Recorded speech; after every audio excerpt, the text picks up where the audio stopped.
Hello, good morning. Welcome to our info session.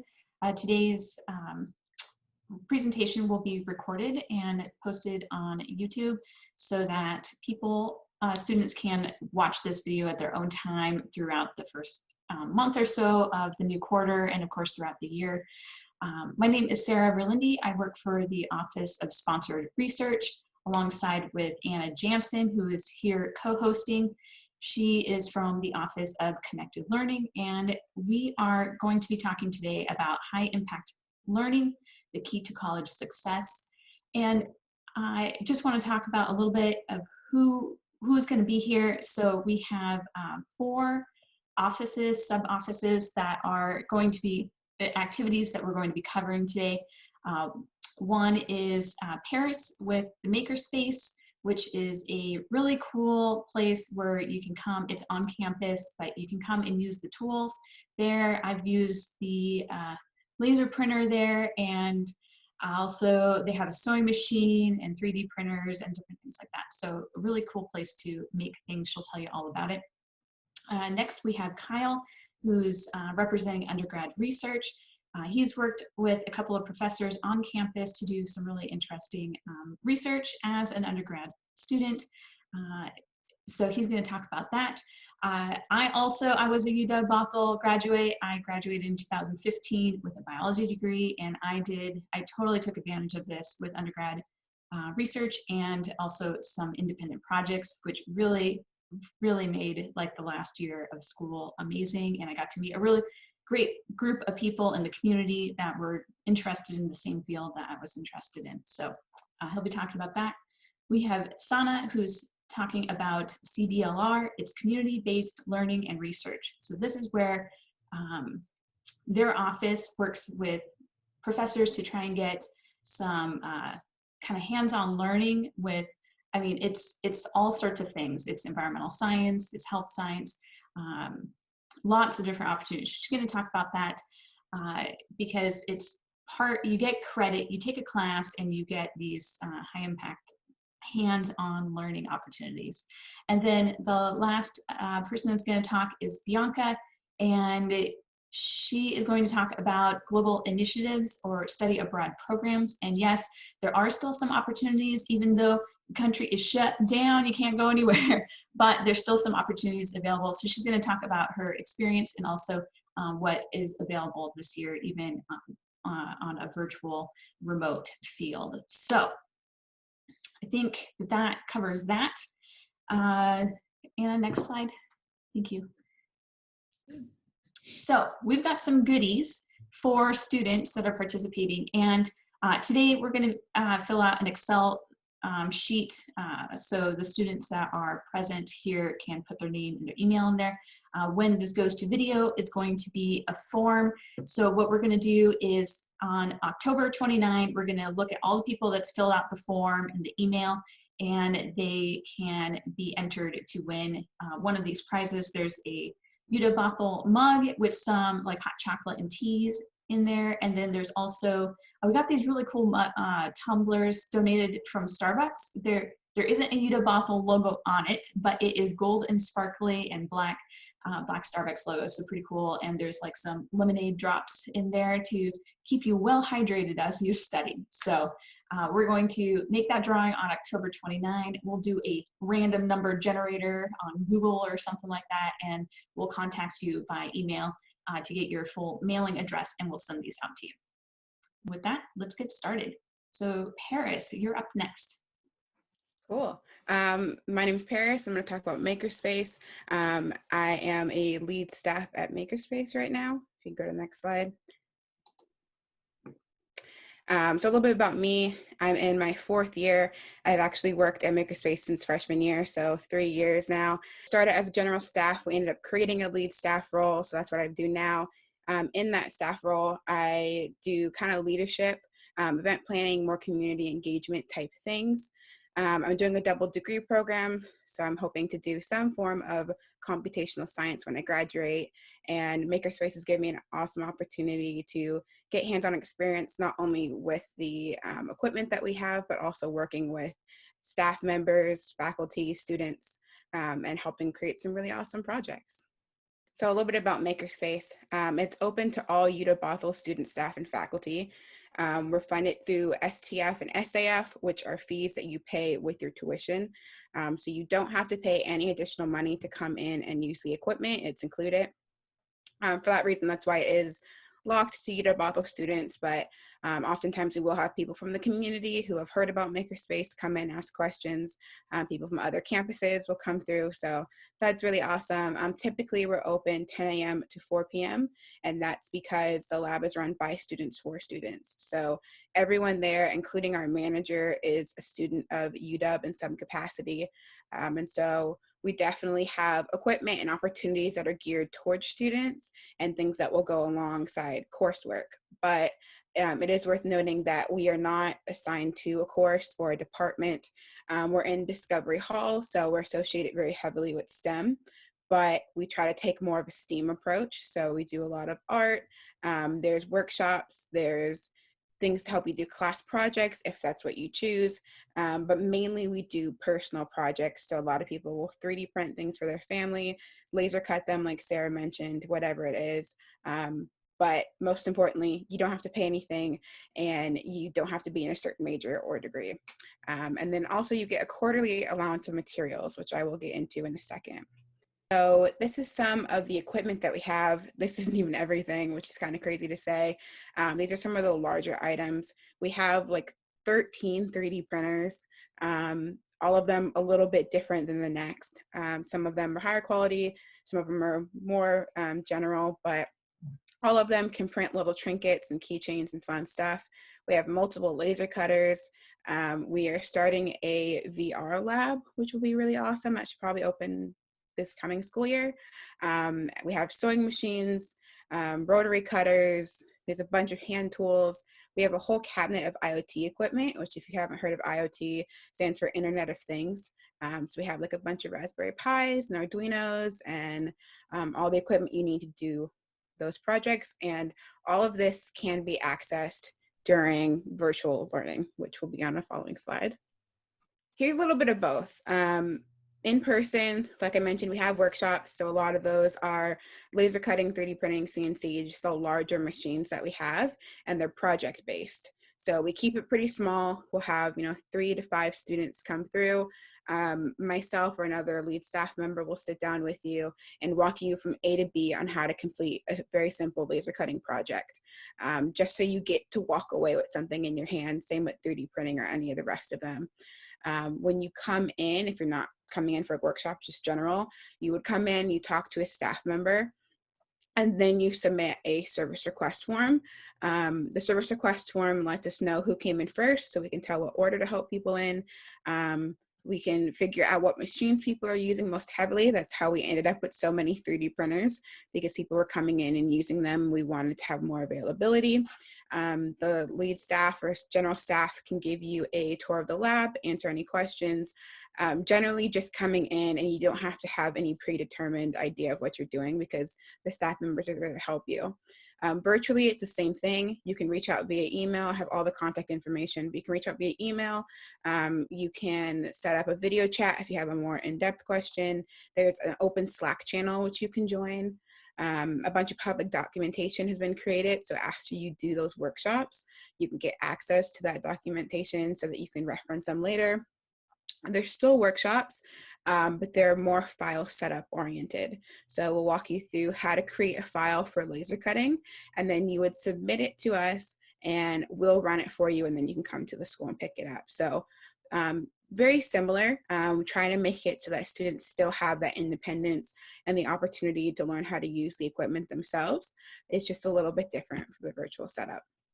That's our contact information. Facebook is a great way to get all the information at once. Like I mentioned, there's that public Slack channel. If you go to the bit.ly link, you'll see information about laser cutting, 3D printing, and CNC. There are, we call them quizzes, but really it's short videos with some questions to give you basic understanding, basic background of each of those machines and how to utilize them safely within the makerspace. So if you have no idea what you want to do, you just want to go through those quizzes, I definitely recommend it. There's a calendar on there for all of the events that we're going to be having, so you can subscribe to that calendar and get email updates whenever we add new events. And then email is just the best way to reach anyone. If you have any general questions, send an email, and within a couple business days, you'll get a reply. So definitely encourage all of you to utilize the Makerspace. It's been a great resource that I've been able to use throughout my time at UW Bothell and will continue to do so. And I hope that you guys will come through and do projects soon. Great. Thank you so much, Paris. And I highly recommend you go and check this place out.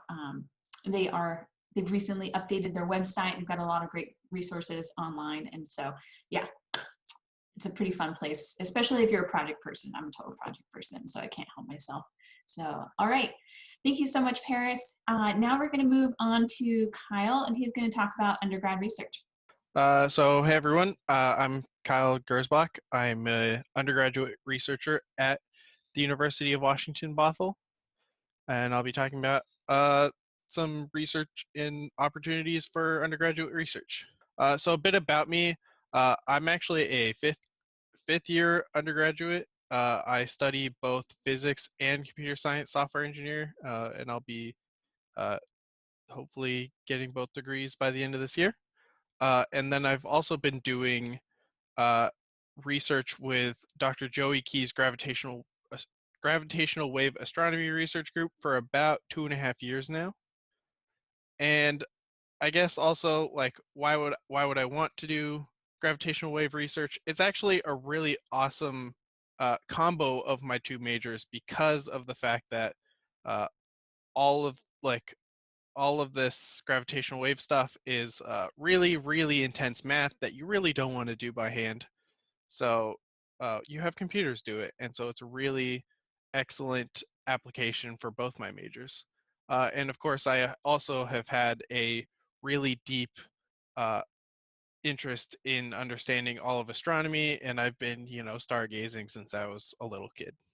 So a little bit about what research is and creative practice. So undergraduate research is just investigating a question, topic, or method using specifically the scientific method.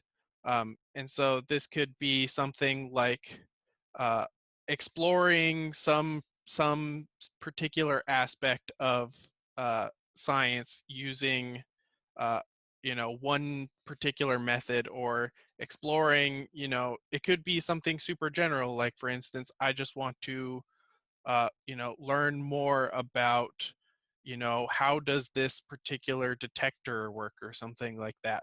So it doesn't necessarily have to be uh, super concise. It can be generally kind of broad, um, but the goal isn't necessarily to uh, make something new. It's more to either to learn or to make something new or to advance uh, science in general. And creative practice is kind of like the same thing, except for uh, instead of uh, instead of like a general scientific audience, you're just trying to bring artistic skills into the mix, and you're trying to make something completely new or hone your skills using all the different skills that you could have for making artistic masterpieces, for instance. So a little bit about how you find an investigator.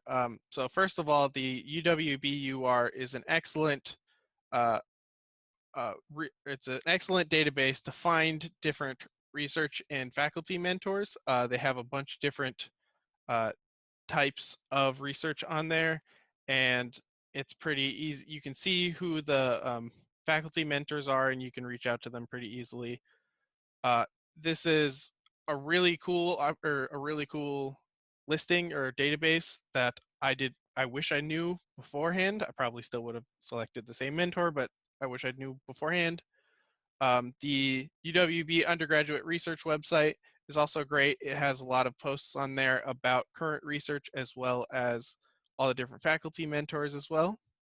There are community-based learning and research classes, so CBLR classes uh, uh, have these same types of things. And then, of course, probably my preferred method, which is just to ask your favorite professors. So a lot of your professors will either have research or at least get you in contact with somebody who does research in an area that you have interest in.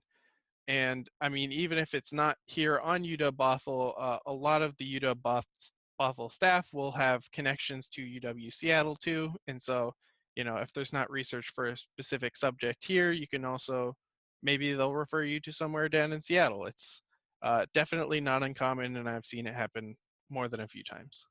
While a lot of the times you will be doing research as a volunteer opportunity, there are other cases.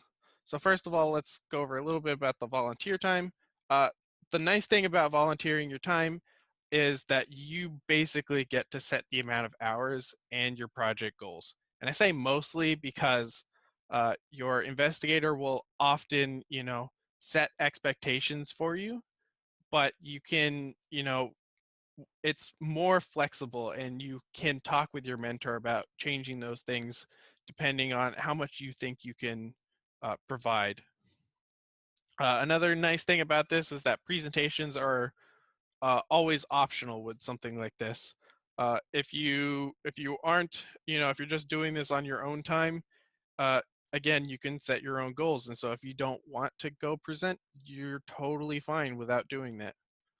Again, some mentors will encourage you to do that, but maybe they will also require you to do it. It just kind of depends. Another option is to do it for research credit or independent study credits, so you can get actual credits for doing something that you really like doing. I've personally done, BPhys 499 undergraduate research, and I've done it several times. And I think it's a great option because you get credits for doing something that, in my case, I was already going to do.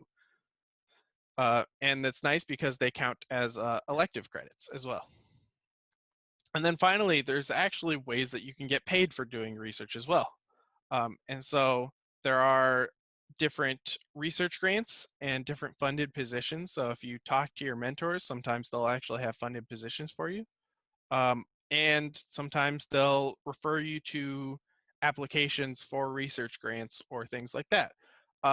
Some of the downsides for that are it's significantly more rigorous. Oftentimes they will have you, do a strict schedule, and you need to have certain, you need to meet things by certain deadlines. Uh, and presentations in these cases are not optional in that you have to do them, and you oftentimes have to also, write reports afterwards as well. Um, while it may sound, a little bit hard, it is hard, but it's also extremely fun, and I think it's also very rewarding. And so I want to talk a little bit about some of the benefits for research. Um, I guess one of the big benefits, at least for me in my case, was that you get to meet a lot of people. So I definitely plan to do research in the future as a career, and meeting these scientists that are, genuinely, like, if somebody needs help on some specific task, like, people go to these scientists that I'm currently talking to for help with those tasks. So it's nice to know that you're, like, working with the people that work on this kind of stuff. It's really, really awesome in that case. And so you get lots of, like, role models to work with, and you get a lot of people that have very similar aspirations, especially with other students. Uh, Another thing is that you learn tons of new skills. Uh, and I think the most important thing about research skills is that they are almost entirely different skills than those that are taught in classes. So, uh, that first year that I was working with Dr. He, it was a big struggle because while I was doing really well in classes, like, research is just a totally different area because a lot of the times the questions that you have uh, just aren't answered, and so you have to figure out ways to at least partially answer those questions on your own. Another big plus is that you get to build relationships with investigators.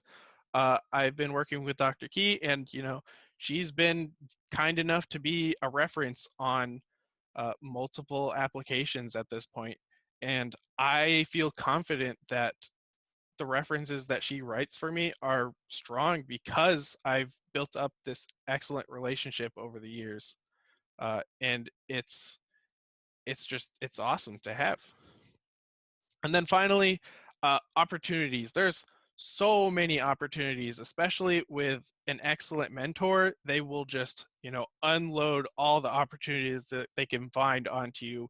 And oftentimes, it can be a little overwhelming, so you might have to dial it back. But there are tons of places that there are tons of like presentations that you can present at. There's tons of workshops, there's tons of conferences, things like that. And of course, there's always like other or other collaborations that they might refer you to. Like for instance, I've like switched different fields in gravitational wave astronomy because my mentor was just like, "Hey, you should go over here now," and so I said, "Okay." And so those types of things are always great. And then finally, I guess presenting your work, I think, is a really vitally important aspect, especially to research, but also to creative practice, because how else are you going to show it off to people? So poster and oral presentations, these are specifically for like research presentations. There's lots of opportunities, especially like in-school presentations. So there's things like the Seattle Spring Symposium. There are capstone research presentations that happen at the end of every quarter. And these are excellent opportunities to just uh, present your work. It doesn't really matter if you finished it. I think that's a really important aspect about research, is that oftentimes there's not really a definite end to your research. And so presenting your current progress is always a good idea. And plus, especially if you want to go into a research field, having these presentations on a CV is always good. There are also field-specific conferences, so the ones here are for physics and astronomy based. The American Astronomical Society and Gravitational Wave Astronomy Northwest are both specific conferences, but doing these conferences both get you exposure to a bunch of different subjects and a bunch of different people, but they also, let other potential grad school applicants know that you exist and that you have tried a lot of these kinds of things. So publishing is another pretty important thing. I think as an undergraduate, if you get something published, it really is like pretty awesome to have. It's pretty uncommon for undergraduate, especially undergraduate researchers, to get published. So if you can get something published, you are, you know, really have a strong case for something like grad school. So there's school-specific publishing. UWB has something called the Crow, and it is a great opportunity to publish, even something like school projects you can publish in the Crow.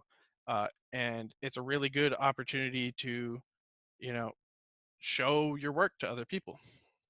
But there are also various field-specific publishings like the Journal for Undergraduate Research in Physics and the Astrophysical Journal. These are both physics and astronomy-based research journals.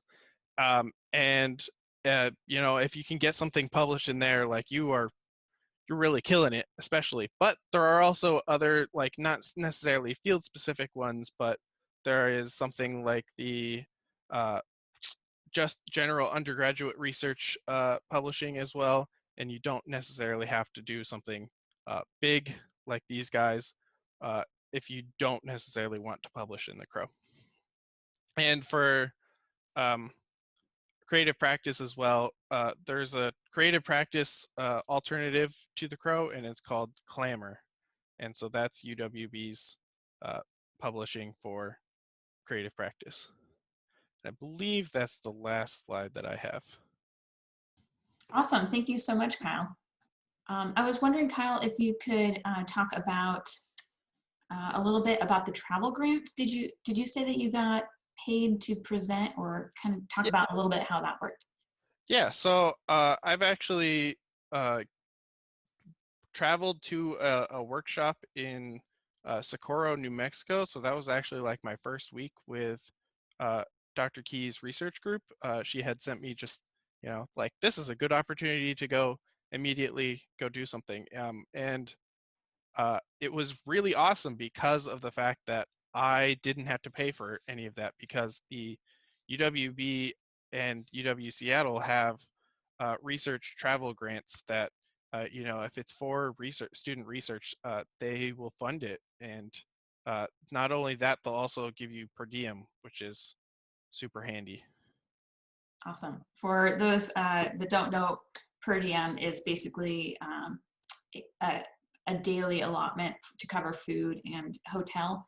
So if you, it's just the budgeting amount that is allowed to use. So, in some cases that is covered. So yeah, that's super cool that you were able to use one of those travel grants. And those are, from my understanding, they're not like super hard to get. So I do encourage people to look at them, and you can check out the Undergrad Research website for that information. I also wanted to elaborate. Kyle and my perspectives are both from very science-based undergrad research experience. Mine was in biology, his is in physics, but it is, and the idea is that you have an unknown that you kind of want to discover, but it's not limited to just STEM. So I just wanted to make sure that that was very clear. There are opportunities for business and for nursing and education. There are undergrad research opportunities for that. And that database, the UWBUR database, does cover anything from research to independent projects. I had one more thing I wanted to, I really liked what you said about that the symposium is not, that you don't have to be finished with your project. And I think that's really important to say. Like when I needed to present, I remember being asked to present at the symposium, and I was supposed to submit my abstract in April. Well, like the quarter only started in like mid-March, so I'd only worked on it for like 5 weeks, right, my project. And then I presented in May. And so I had a lot of anxiety around that, because it's like, I don't even know what my question is, barely. And I'm so glad that I did. I ended up, through that, just talking about it, I ended up meeting some other people that were interested in the project. They've since joined me on that research, and we've been working on the same project. It's been 5 years now, and now, we're still doing the same project. So, long past graduation, the people that I met there were really cool, and so I just want to say that that was a really nice takeaway, and I think that's really important. So it was a great way to meet others. Yeah, I think that's really important. Like, I would say that more than half my presentations were of projects that I have not finished. They were like in progress projects. Yeah. Oh, yeah. That was the case for. I had 5 projects my spring quarter of my senior year. So they were not finished when I presented on them, but it was really cool. Okay. Moving on, I'm gonna introduce Sana, and awesome, you got your video on. Sana is covering community-based learning and research. So let's hear from you. Yeah, hi everyone. Thanks, Kyle, for that inspiring student story. My name is Sana Iqbal. I'm here representing the Office of Community-Based Learning and Research. A little bit about me. I'm a senior for Media and Communications, and I'm minoring this year in CSS. Awesome. And I'm a communications assistant for the Office of CBLR. What is CBLR? So many students have not heard of us before, but we integrate academic learning with intentional community-based work or experiences. So we are a component integrated into some classes here at UW Bothell. And so what this means is that while you're learning from your professor during a lecture and your textbook, you have the opportunity to apply your learning in outside of the classroom scenarios. Working with local community partners who are already well-versed at what they're doing. So this really can look differently. It could be you going out into the community, and partnering with an organization, doing work, field work in a hospital or school. It could also be a community partner coming into your classroom and proposing a research question or a project, which you work on throughout the quarter. Our office works with over 120 plus community partners to give students these real world experiences in the classroom. You'll see here on the screen a cool little graphic of a lot of our partner logos, and you might recognize a few of them there. Um, Really what we want to stress is kind of not using the word service as much, because when you think of service, you think of volunteering. And when you think of volunteering, you think of a more of a transactional relationship where you go to an event or you go to an organization and you donate, your time and your for maybe like a couple hours. And in return, you get, some hours you can use for applying to a scholarship, or maybe in high school for a student club. But really, CBLR is more of a transactional, a reciprocal relationship between a community partner and you as a student, where the community partner is getting something, which is an impact on their organization, meeting their goals when you help them with your research and your time, and you get something, which is a project that you can put on your resume, something that you can write about, talk about when it comes time to applying for interviews for jobs or internships or scholarships. So really, it's something tangible that you can take with you long after you finish a class. With CBLR as well, many of our students find that they develop relationships with their community partners during the quarter, and they sustain them even after the quarter has ended to continue to volunteer with them, to gain internships, and some even land jobs. So it's a really great opportunity because you are getting course credit while you're um, in these learning scenarios and situations. So depending on the class, you may be asked to work outside of class time. So the number of service hours varies from class to class, and it could be 15 to 20 on average. For some of our fieldworks classes where they're going out to schools and hospitals and they're actually working, it could be up to 40 hours. So keep that in mind when you're registering for classes, but also keep in mind that all these hours are course credit. So you're gaining course credit for the hours that you complete. We wanted to make a quick notation about CBLR during COVID-19. So while courses are online, CBLR options will still happen through Zoom or virtual settings. So we're still working very hard to get students the opportunities to connect with community partners in their classes during this time. And as I'll share with you, some examples of our courses, there might be sounding like they're tailored to in-person activities, but they're still being offered virtually at this time.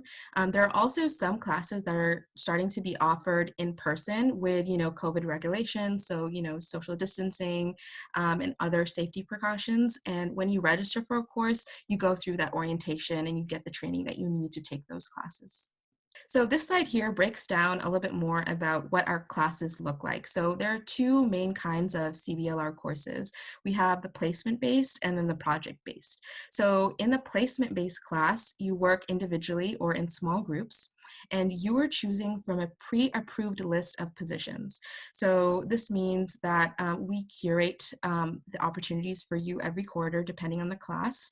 So it could look like, you working for a tutoring program or a public awareness campaign or, planting native species. It really depends on the class.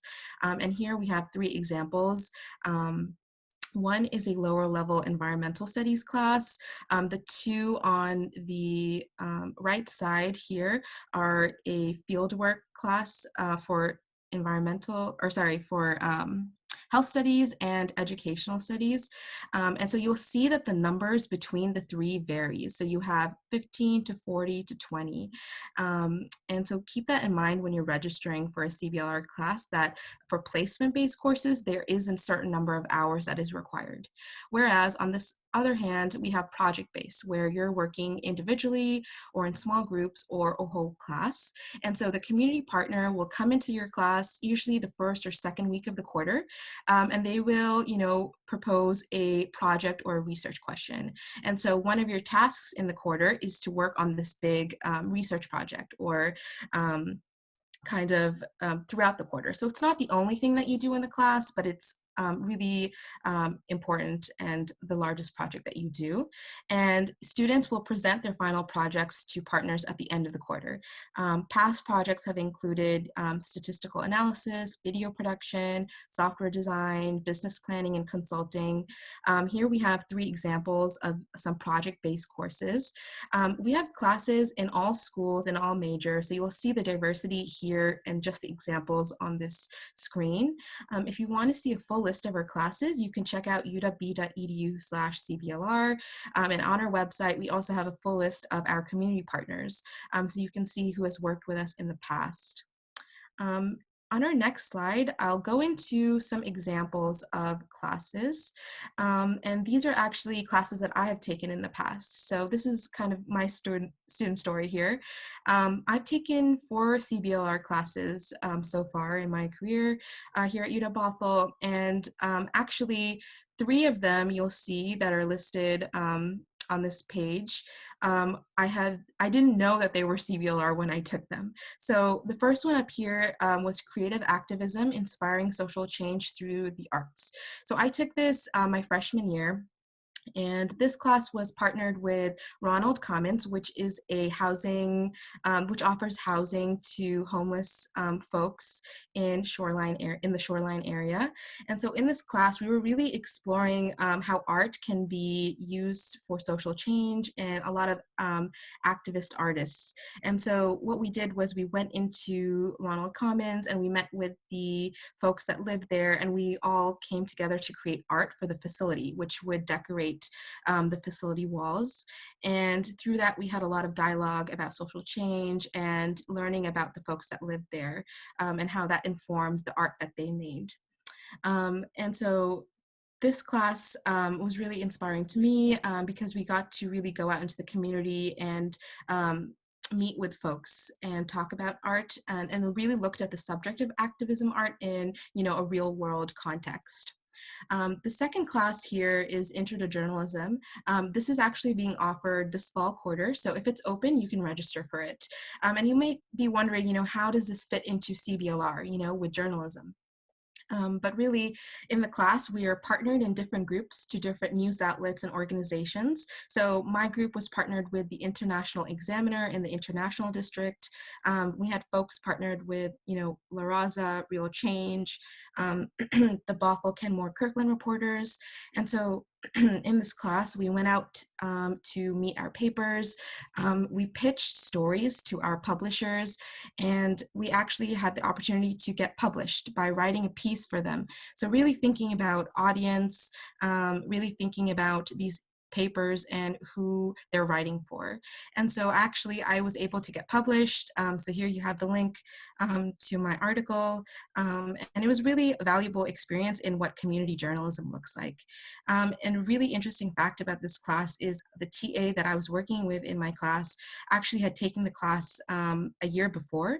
And the partner that she worked with, the news organization, she continued to volunteer with them, just working, freelancing after the quarter ended, and she actually ended up getting a full-time position with them after a few months. So that's a really another great opportunity that comes out of CBLR courses, is the networking that happens and the relationships that you develop in these courses.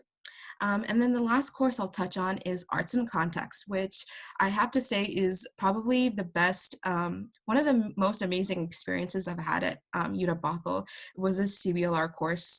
And we were partnered with the Burke Museum in Seattle. So taking this class, I didn't realize it was a CBLR course. I was taking it because the focus was on decolonization of museums. So that was really my interest, wanting to learn more about that. And so in this class, we were working with the Burke Museum. And so we got to go behind the scenes, look at their archives, and they had a lot of different objects that they didn't know much about. So they wanted us in groups to research them, learn about them, go out into the community, go to the communities that these objects came from, and, learn about them. So the Burke could have this information. So it was really a research project in that sense. And this object, you'll see here, this figurine, all we knew was that it came from China and that it was donated in 1912 by a woman named Mary Bosch. And so through our research, I was able to find that, her father lived here in Washington, and he was actually someone who worked on the railroads in China. And so my research took me to the University of Puget Sound, where I found, you'll see the second image, a bunch of really cool papers and correspondences of his that was donated from one of the family friends that ended up with all of these objects and correspondences. And so I, I looked through every single box and did, all of that research. And we found out, so much about this man who ended up was not only working on the railroads in China, but also had a trade and art kind of business. So getting a lot of works from the Eastern, Western China to Washington and the US at the time. And so that's how we found out that this object was one of those objects that came from China. So it was just a really impactful course on me. And you'll see that the theme with these three classes, which I kind of reflect upon, is community research, which really showed me, that I had a passion for it and that I wanted to seek it out even more. So this past spring, I actually sought out a CBLR course. So I actually, looked up our courses and I wanted to take data viz. And this class I knew would provide me the same experience I had in my previous three classes, which was, something tangible I could put on my resume, something I could share and talk about, and then also, community research, going out into the community, gaining those real world skills. And even if I'm not, working in a museum, even if I'm not being a journalist in the future, I have those skills with me that I can take and apply them wherever I go. CBLR is kind of a big commitment. It can be, a quarter long. Some courses or some projects can last multiple quarters. And so we wanted to offer you another opportunity, which is something that's more short term for students who want to connect on campus and in the community. And that would be to participate in civic and service engaged events. So this is a student organization on campus called Achieving Community Transformation, and they put on a variety of events monthly and throughout the year. Paris is actually our student lead, one of our 3 student leads this year. So she's going to be doing a lot of this programming and bringing this to our campus. But this is just a short-term service opportunity. So just, one-off events. You can even engage multiple times depending on, your flexibility and your schedule.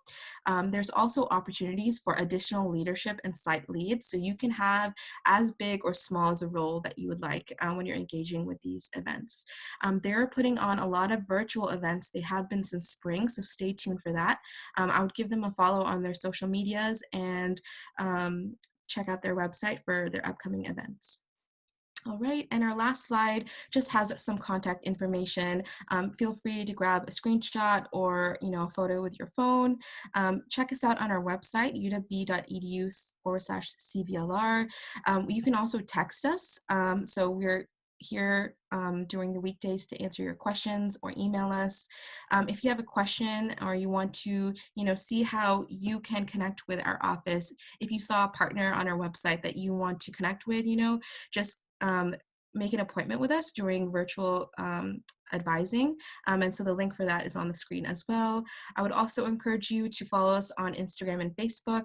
Our partners send us the latest information about when they're hiring, when their volunteering opportunities are open, what events they're having, as well as internship opportunities. And I post them directly onto our social medias. So please do give us a follow for those informations as well. All right, thank you. Thank you so much, Sana. And I learned some more about CBLR that I didn't know before, so it's always good to sit and watch.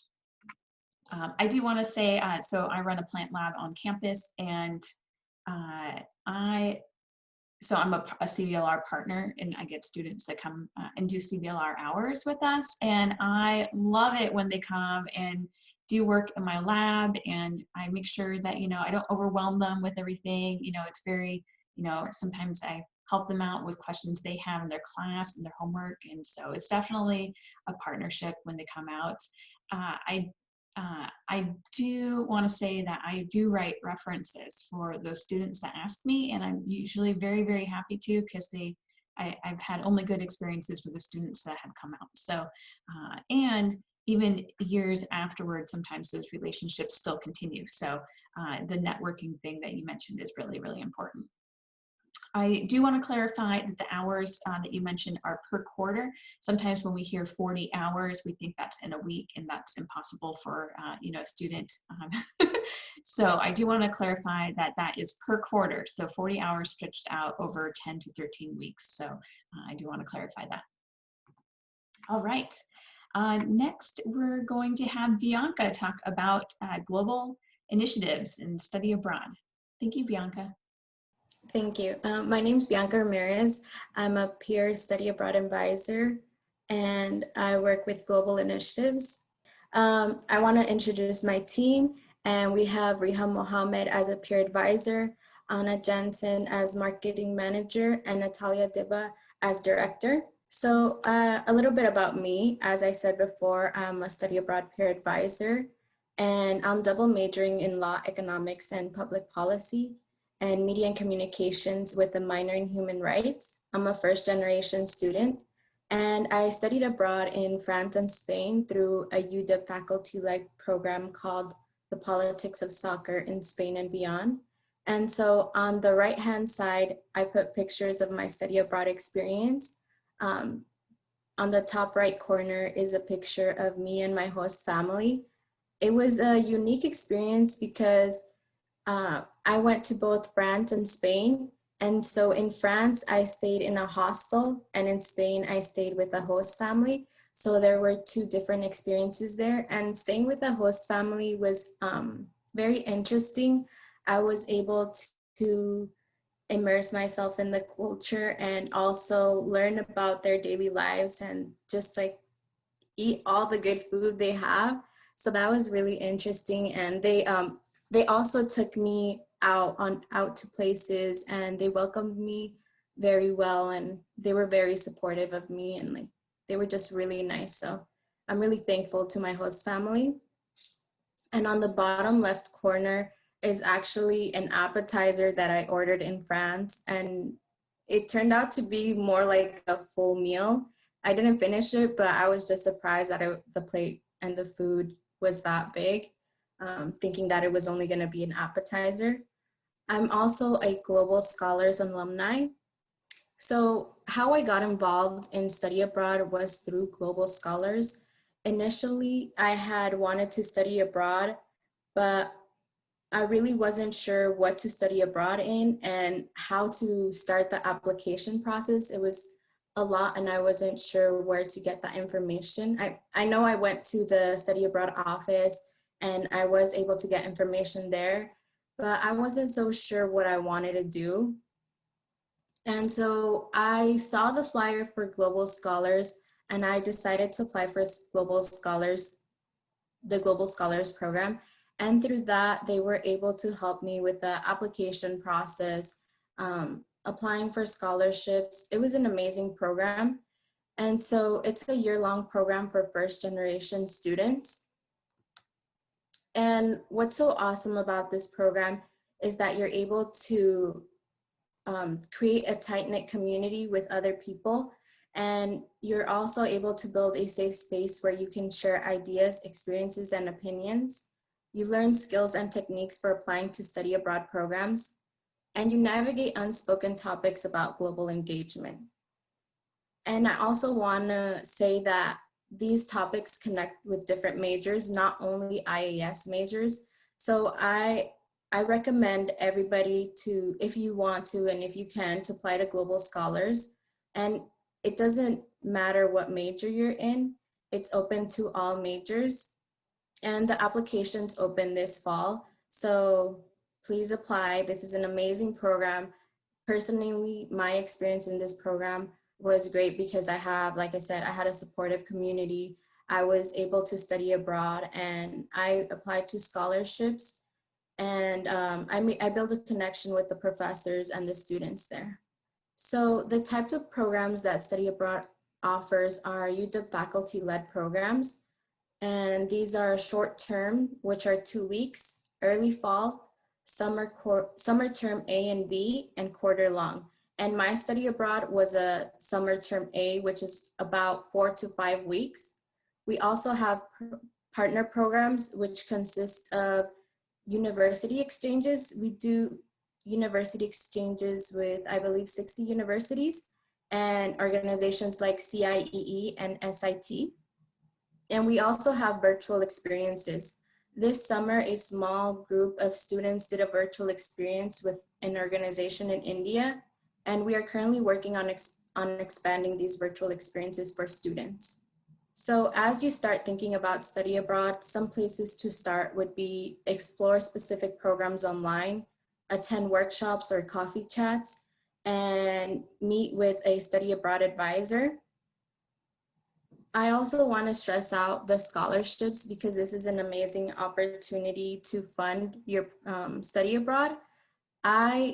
I was able to fund my study abroad through scholarships like the UW Bothell Study Abroad Ambassadors, and this scholarship helped me pay for my flight ticket and expenses that I had. I was also able to fund it with financial aid, so I didn't have to worry about the cost of studying abroad. There's also other scholarships that are integrated with program application process. There's the Benjamin A. Gilman International Program. There's the Fund for Education Abroad. There's also country-specific scholarships to Denmark, Canada, Germany. And there's program-specific scholarships for CIEE and SIT. So I just want to say that if you are planning to study abroad, there are scholarships out there that can help you afford the cost of studying abroad. And if you want to know more about the student's experience studying abroad in a different place or a specific country, you can always visit our blog to learn more. We have study abroad ambassadors who post their blogs, and global scholars students who have blogs on this website. So I would recommend checking out our blog. They post about their experience, where they stay, their program in specific. So please do check out the blog. And to connect with us, we have an Instagram and Facebook, and we also have YouTube. And we have some videos uploaded on YouTube with more detail and overview about study abroad with more specifics if you would like to know more. And please make an appointment if you're interested in a program or want to get to know more about a program or scholarships that are being offered. We're available and we would be happy to help you all to navigate through studying abroad. I also want to say that if you keep an eye out for our coffee chats that we will be announced on our social media pages, we will be doing that soon, and keep an eye out for that. Thank you so much, Bianca. So my name's Anna. I'm part of the study abroad team that Bianca mentioned in the beginning, and I just wanted to share that study abroad can be an overwhelming process, but and there's so much going on right now, it's hard to navigate. But I do want to really encourage and just leave you with the fact that our team is wonderful and we're offering advising appointments. There's great opportunities to still get involved and stay engaged with study abroad, like Bianca mentioned, or coffee chats, which will focus and feature current students sharing about their experiences studying abroad, sharing tips and tricks about applications, scholarships, all of the above. So those will happen in late October, early November, and it's free. It'll be an info session online, of course. So follow our social media. That's where we're dropping information all the time.